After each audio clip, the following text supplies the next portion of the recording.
kulankan wada tashiga ayaa ku saabsanaa sidii golaha wasiirada ay u gorfayn lahaayeen dardargelinta qorshe howleedka xukuumadda iyo sidii qorshayaasha wasaaradaha ay u noqon lahaayeen kuwa midaysan oo ka turjumaya barnaamijka xukuumadda ee nolol iyo nabad, xoojinta barnaamijyada isku xirka bulshada iyo dowladda, isla markaana loo diyaarin lahaa hanaanka dowlad wanaag iyo isla xisaabtanka oo adeegida bulshada Soomaaliyeed iyo diyaarinta qorshe howleedka xukuumadda ee 90 cisho ee soo socota. kulanka wada tashiga oo soconaya muddo 2 cisho ah isla markaana uu soo qaban qaabiyay xafiiska ra'iisul wasaaraha Soomaaliya ayaa lagu lafagurayaa arrimaha ay dowladdu siinayso mudnaanta sida ka hortagga abaaraha, soo celinta amniga, nabadeynta, kobcinta dhaqaalaha, la dagaalanka musuqmaasuqa, gaarsiinta dalka doorasho qof iyo cod ah, dib u heshiisiinta midnimada ummadda Soomaaliyeed iyo xiriirka caalamka oo yeelanaya hal irid oo laga soo galo. ra'iisul wasaaraha xukuumadda federaalka Soomaaliya Mudane Xasan Cali Khayre oo furay kulanka wada tashiga ayaa sheegay in golaha wasiirada looga fadhiyo inay u adeegaan shacabka Soomaaliyeed, taasna ay tahay fursad ay ku sameyn karaan taariikh wanaagsan. maanta halkan waxaa kaloo isugu nimid inay meeshan ka soo baxdo annagu inaan nahay hal tiim. xukuumaddii dhisnayd waqtigaas ayaa la dhihi doonaa 100 sano soo socda. maadaama aan nahay hal xukuumad oon qayb ka wada nahay, taas ay taariikhdeena qayb ka noqon doonto, maxaa ku tala gashay inaad ku darsato?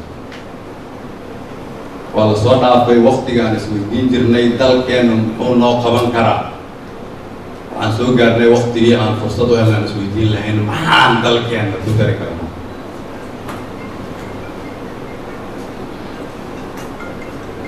halkan waa inay marka ka soo baxdaa waxaan nahay isku tiim, waxaan diyaar u nahay kow inaan diidno cid walba oo naga leexinaysa dariiqa aan ku socono. in la ilaalaabo musuqmaasuq dalka lagu sameeyo waxaan ogolahay inaan saaxiibo ku waayo waa inaan idhaahdo. qabyaaladda waxaan ka doortay Soomaalinimada waa inaan idhaahdo. oo dadkan Soomaaliyeed oo dhibaataysan oo halkan gaadidu meel walba ay ku disho. 30 sano ayaan isku soo daynay noocyo hore inaan ku dhaqanno. golaha wasiirada waxaan ka codsanayaa bal sanad aan meel kale isku daynay inaan aado. sanad aan qaab kale u fikirno. sanad aan si kale u shaqayno. sanad aan is aaminno. sanad aan shakiga iska dhaafno. sanad yaanan isxamanin. sanad yaanan islaalaabin. sanad aan ilaahay ka cabsiga badinno. sanad aan dalkeena jeclaanno. sanad aan anagu isjeclaanno. bilowga arrinkaas ayaan maanta fursad u haysanaa. waxaan rajeynayaa inay noqoto 2 maalmood oo khayraysan haddii la yidhaahdo. Mudane Xasan Cali Khayre ra'iisul wasaaraha xukuumadda federaalka Soomaaliya oo ka hadlaya muhiimadda ciidanka ayaa xusay inay laga maarmaan tahay in la garab istaago ciidanka qalabka sida, isaguna uu diyaar u yahay in ciidamada uu ugu tago goob kasta xitaa haddii uu ku weynayo naftiisa. qiimaha ciidankana ay wax kasta ka muhiimsan tahay. maxaa u gashiin militariga Soomaaliya inaad siisaan? maxaa u gashiin inaad dowlad wanaag u keentaan, mushaarkoodana aad bixisaan? waxaad u gashiin inaad niyadda ka taageertaan? mise waxaad u gashiin inaad u difaacdaan dalka sida ay diyaar ugu yihiin inay difaacaan? ma u gashiin inaad bixisaan ultimate sacrifice sida ay diyaar ugu yihiin dalkooda inay ugu dhintaan? diyaar ugu tihiin idinkaa hogaamiya. inaan u istaaganahay, diyaarna u ahay inaan u dhinto dalkii. haddii wiilasha Soomaaliyeed oo dagaalka kula jira shabaabka ay iiga yeeraan, waa maqlaysaan wasiirada halkan fadhiya difaaca, ay iiga yeeraan safka hore oo difaaca, waxaan idin ballan qaadaa inaan diyaar u ahay inaan la istaago. waxay kalifaysaa soo maaha inaan nafteyda ku waayo, wallaahi waa idin dhaaranayo diyaar baan.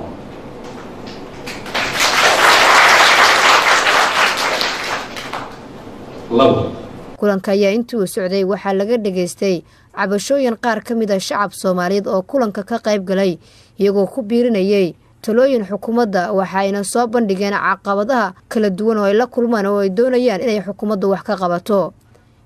Ra'iisul Wasaare ku-xigeenka dalka ayaa ku baraarujiyay golaha wasiirada inay laabaan shaqada oo ay ka turjumaan cabashada ka imaanaysa shacabka Soomaaliyeed. gabadhii uu ka lahayd iyadana uu ninkii ka geeriyooday 4 carruur leh haddana xaamil ah. waxa kale oo aragnay muwaadiniintii shaqaalaha nolosha maalmeedka caadiga ah ee iyo muwaadiniintii Soomaaliyeed soo guriya noqday iyo duruufta uu isaguna la halgamay. intaas oo dhammi waxa ay tusayaan ama ay noo gudbinayaan fariin ah in aynu ku talagalno dadka ay xilku inaga saaran yahay iyo waajibku inay yihiin dadka Soomaaliyeed ee baylaha faraha badan ay jirto ee ay tahay in aynu wax ka qabano. guddi hoosaadka xukuumadda oo ka kooban 3 guddi ayaa intuu socday kulanka wadatashiga waxay kulamo gaar ah ka yeesheen diyaarinta qorshe hawleedka ee 9 cisho ay ku shaqeynayaan wasaaradaha xukuumaddu. Ra'iisul Wasaaraha Xukuumadda Federaalka Soomaaliya Mudane Xasan Cali Khayre oo gabagabadii kulanka mar kale la hadlay golaha wasiirada ayaa tilmaamay in kulankan wadatashiga ee golaha wasiirada dhexdooda ay yeelanayaan uu yahay mid ka turjumaya isbeddelka ka dhacay dalkeena.